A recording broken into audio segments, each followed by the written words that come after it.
রাষ্ট্র পুনর্গঠনের কঠিন পরীক্ষা বাংলাদেশের সামনে।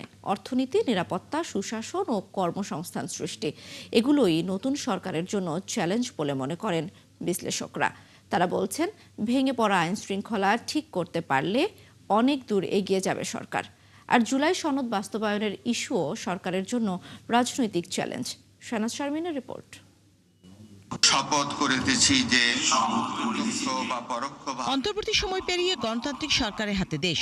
বিশৃঙ্খল আর অস্থিতিশীল সময়ে চতুর্থবারের মতো ক্ষমতায় বিএনপি, সামনে বিশাল চ্যালেঞ্জ। জাতীয় নিরাপত্তা নিশ্চিত করা, আমাদের সকলের জান মালের নিরাপত্তা নিশ্চিত করা, কেউ যেন আমরা সকল নাগরিক যেন আমরা বোধ করি যে আমরা এই রাষ্ট্রে আমরা সমানভাবে নিরাপদ বোধ করছি, এবং সেই জন্য আইন শৃঙ্খলা পরিস্থিতির উন্নতি। ফ্যালকন অ্যালুমিনিয়াম মাল্টিলেয়ার অ্যানোডাইজড হওয়ায় সম্পূর্ণ স্ক্র্যাচ প্রুফ। ফ্যালকন অ্যালুমিনিয়াম হচ্ছে সরকার, আমার মনে হয় নাম্বার 1 প্রায়োরিটি শুড বি।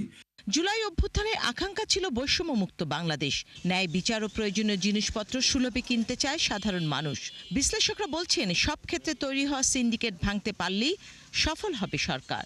বেকারত্বের কারণেই কিন্তু চাকরি এবং কোটা এটা নিয়ে কিন্তু জুলাই আন্দোলন হয়েছে। তাহলে আপনার বেকারত্ব সমস্যা সমাধান করা, জিনিসপত্রের দাম কমিয়ে নিয়ে আসা, আমাদের আন্তর্জাতিক বাজারে আমাদেরকে রপ্তানি বাড়ানো, ইনভেস্টমেন্ট নিয়ে আসা, এই অর্থনৈতিক চ্যালেঞ্জগুলো ব্যাপক। কিন্তু আমি মনে করি যে বিএনপি এবং বিরোধী দল যারাই হোক তাদেরকে একসাথে এটা মোকাবেলা করতে না পারলে, কারণ আমরা এমন একটা আন্তর্জাতিক ব্যবস্থায় এখন আছি যেখানে আপনার প্রতিদিন আপনার একটা অনিশ্চয়তা তৈরি হচ্ছে।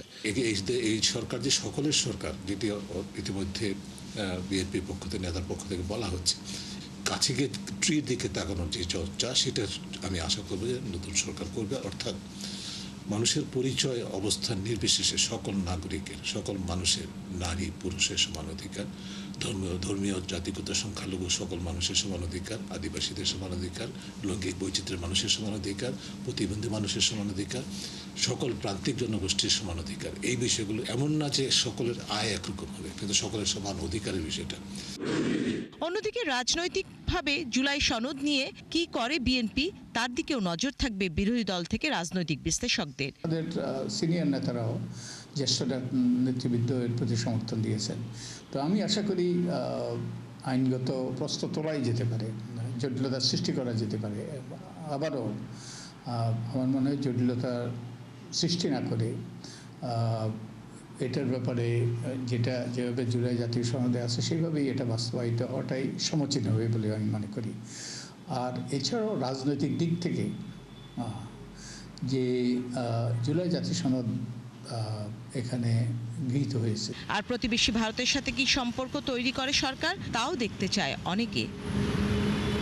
শাহনাজ শারমিন, ৭১, ঢাকা।